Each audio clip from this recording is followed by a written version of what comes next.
I'm Allison and I love to talk about books, so that's what we're gonna do today. Do you feel like you're on a children's show? Today I wanted to go through a bunch of series that I have started but have not finished.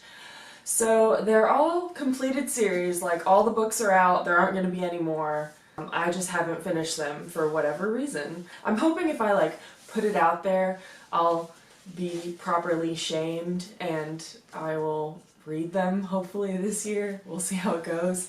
But the reason I haven't reread most of them is because for most of them I'm going to have to reread the first one or two books, and I have a lot of books on my TBR, so that's just it's kind of, you know, sometimes rereading just feels a little daunting, I guess. And it's just not as exciting, and that's kind of why I haven't gotten around to finishing these. But the first series I'm going to talk about that I have not finished, The Infernal Devices by Cassandra Clare.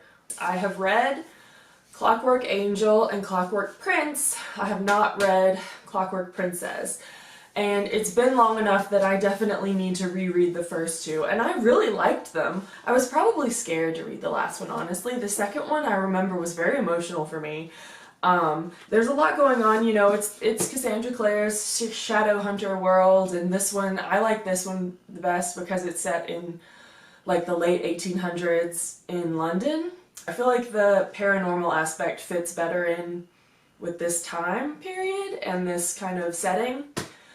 So, I don't know, but that's just me. There's a girl named Tessa.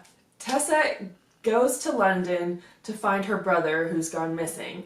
And while she's there, I think right away she gets kidnapped by witches. And then she finds out that she is a shapeshifter. She has the ability to shapeshift. And so then the Shadowhunters come and rescue her, I think is how it happened. This all happens in the beginning. I don't feel like this is a spoiler. It's not a huge part of the plot. It's just kind of the setup. But the Shadowhunters come and rescue her, I'm pretty sure, and then she ends up falling in with them, and she goes to the London Institute and gets caught up with all their stuff. And then there's a bad guy who is making automatons that are like these robot people, but they have flesh on the outside, so it's super creepy. I think that sounds right. So that's basically the plot, but a big part of the plot, I know everyone's tired of love triangles. I still love love triangles, I don't care. But this is an intense love triangle. I remember it's very emotional because the boys are such good friends with each other and they're so close and bonded, and then there's all sorts of drama going on and there's all these different things, and anyway, it's a very intense love triangle, and it caused me a lot of feels. So I'm gonna have to prepare myself, just gonna have to binge the whole series real fast and just cry and get it out. So we'll see how it ends. Somehow I've miraculously not really been spoiled. I mean, I have an idea, but I don't think I've been fully spoiled on what happens. So anyway, okay, so the next series I'm going to talk about is the Legend trilogy by Marie Lu. I, again, don't have a good excuse. I never have a good excuse. These things just happen to me. What's worse is that I actually, because I loved this book, I reread this so that I could finish the rest of the series. Got about halfway through the second one, and I don't know why I stopped reading, but I got about, you can, my bookmark is still there, my receipt, that's a bookmark. I don't know why I didn't finish it, because it was good. I really enjoy the story and I really like the characters, and remember, I must have picked up something else and just moved on and not gotten back to it. I don't know. But Legend is a dystopian series that focuses on a girl named June and a boy named Day. And June is this military prodigy. Her parents have died and she lives with her brother, and he's in the military as well. And she's this prodigy, and she's moving up the ranks really quickly, and everybody thinks she's awesome, and she's the future of the military and everything. And then Day is a boy who is actually kind of a criminal. He's an outlaw of sorts, and he's ends up being one of the most wanted criminals in their city. So one day there's a situation and June's brother gets killed and they think that Day did it. So June goes like undercover on the streets trying to find out who Day is, because no one really knows who he is, I think.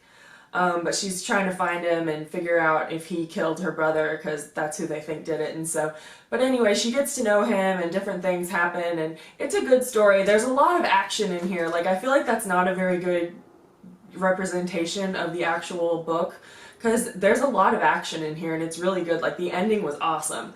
So it's a really good story. So and they're not that long. I gotta do it, you know? I just gotta do it. The next series I'm going to talk about is probably the first one I'm going to get to, because it's the one that sounds the most exciting to me right now. Darkest Minds trilogy by Alexandra Bracken. I read The Darkest Minds and then I never read the other two. Again, I don't know why, but The Darkest Minds is set in a dystopian future where some mysterious disease has killed off most of the world's children. And the children that are left have these superpowers, kind of, like these superhuman abilities. And they are considered dangerous and end up being sent into these, like, I think they call them rehabilitation camps.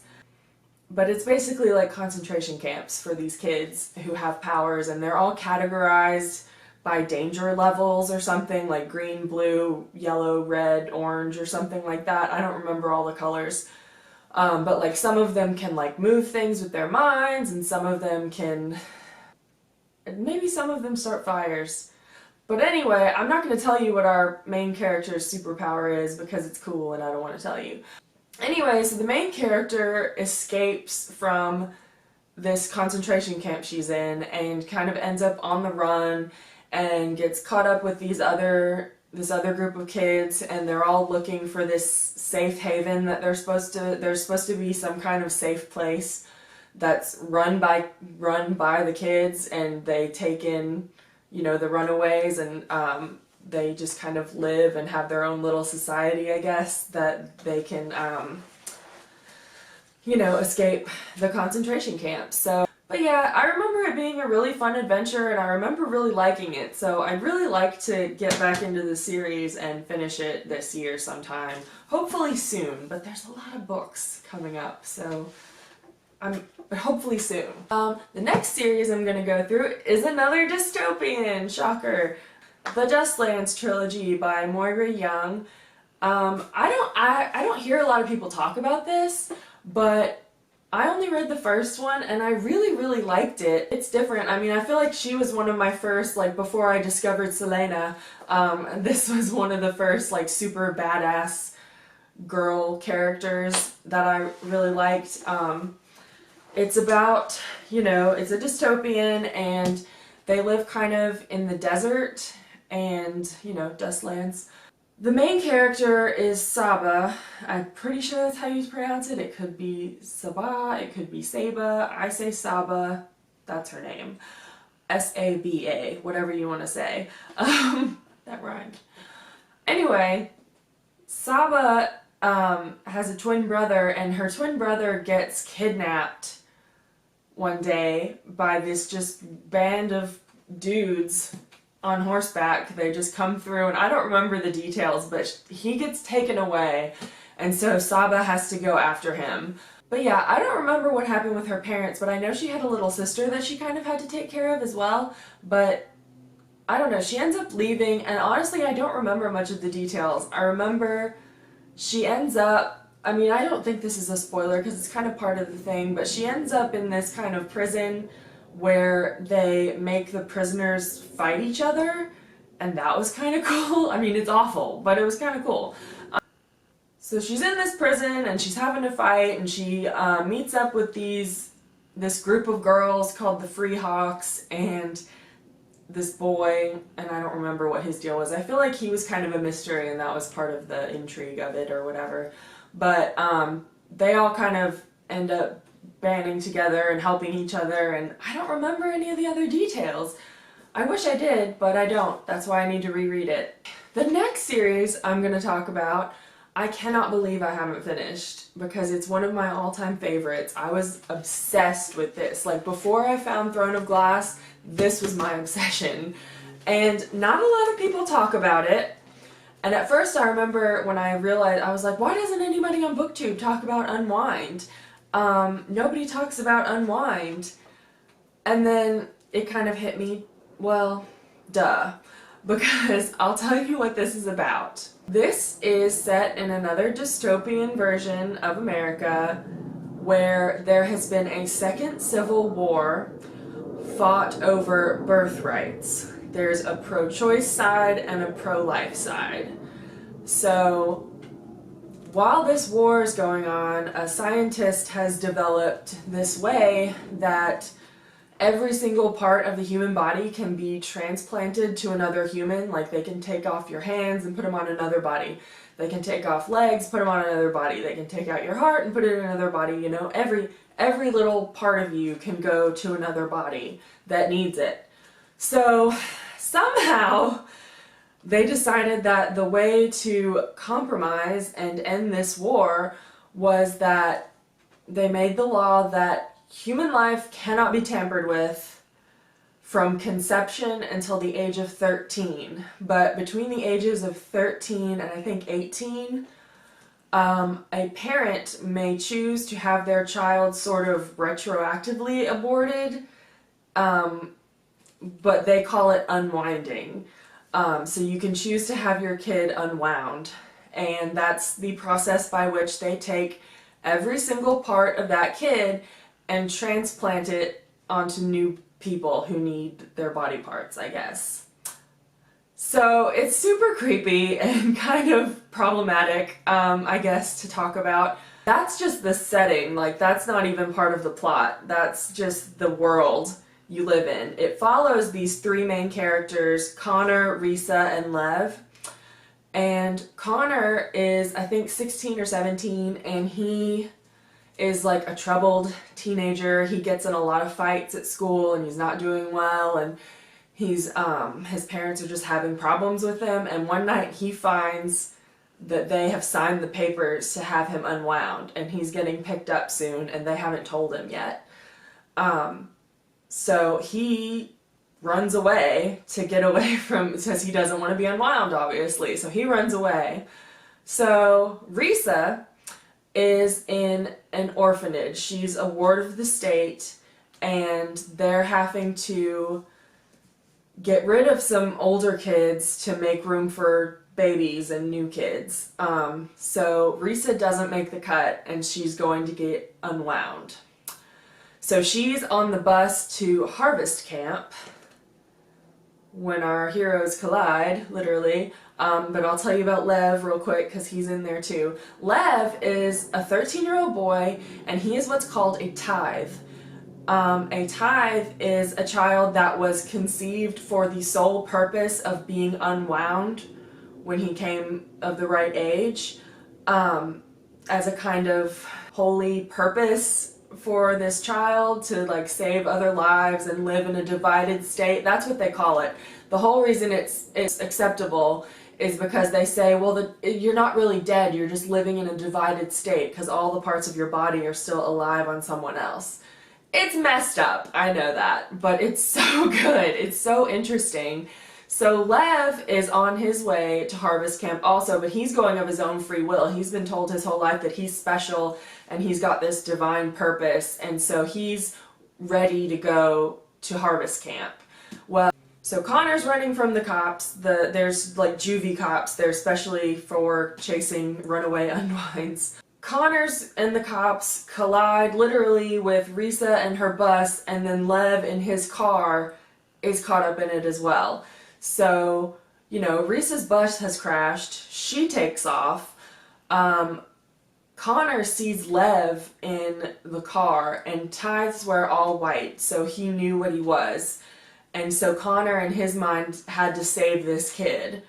So Connor grabs Lev and saves him from going to get unwound. And so Connor, Risa, and Lev end up traveling together, kind of fighting for their lives. Now, it's complicated because Lev wants to go to the harvest camp. Yes, they call it harvest camp. And so he's kind of caught in the middle of this situation, and he kind of has to think his way out of it. And it's really different. It's really interesting. But they get caught up in this sort of underground railroad situation of people who are helping runaway unwinds escape to a safe place. That's the plot, basically. Is they're kind of running along and fighting for their lives, and it's really good. I'm not gonna lie, it's messed up. It's really messed up, but it's so well written and the characters are so good. It gives you a lot to think about. It's definitely not a light read. It's very heavy, it's very creepy, it's very scary, but it's so good. It's so worth it to me. I'll go ahead and tell you, the author does a good job. Like, you don't know where the author stands on the main issue either, but he explores all these different aspects of it and kind of like what it means to be alive and what happens to us when we die and what makes life worth it and what it's a lot. It's been a while since I've read it. I've read the first one like 3 or 4 times. I have the rest. I've read the first 3 and I just have not read the last one. So I've read the first 3. They were all excellent. I feel like I'm not adequately getting across how good it is. I mean, because it sounds so, I know it sounds creepy and messed up, and it is creepy and messed up. And if you're overly sensitive, maybe you won't like this. But if you like dystopian at all and you're interested in how people think about things or you're into sci-fi even, I feel like you'd really like this. It's a really good series. And I'm definitely going to finish it this year. I've made it my goal. I probably don't have to start from the beginning, but I definitely need to reread the 3rd one before I move on to the 4th one, because I remember a lot happened, but I don't remember all the details. I remember most of the details of the first 2 because I've read them multiple times. So although I kind of want to start over from the beginning just for fun because it's been a while since I've read these, but that's one of my favorite series of all time, and I still include it as one of my favorite series of all time, and then I haven't read the last book in the series. I don't know what that's about, but I've got to read it. So anyway, I went into that one a lot because that one's one of my favorites. I may have over-explained that, but it's a good book. I want more people to read it and talk about it. Last but not least, and I'm not getting these books out because there's a lot of them. Anyway, I'm about to share with you perhaps my greatest source of shame. I have not finished the last 2 Harry Potter books. I know, it's so bad. I can't believe like, what kind of reader am I? I haven't finished the Harry Potter series. What's wrong with me? I don't know what's wrong with me. I had good reason. I had some reasons at the time, but there's no excuse. At this point, there's no excuse for it. I don't understand it. I keep reading other things instead of picking those up. Those are like the books everybody loves the most, and everybody loves rereading them the most, and I love them. I think they're excellent stories. They're very good. They're very magical. I just haven't finished the series, and yes, I've seen the movies, so I know what happens, and yes, I am ashamed.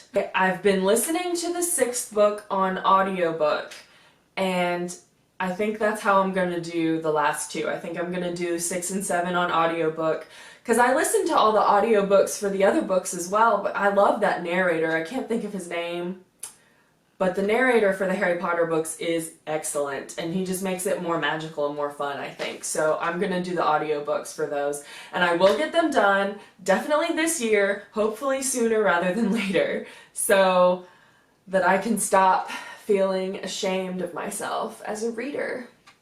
But anyway, those are all the series I wanted to talk about today, so I'm hoping, since I have publicly shared my shame, that I will read them and hold myself accountable for it. So I hope you enjoyed hearing me talk about books. I love to talk about books. I'll be back to talk about books, so hopefully I'll see you again. Okay, bye!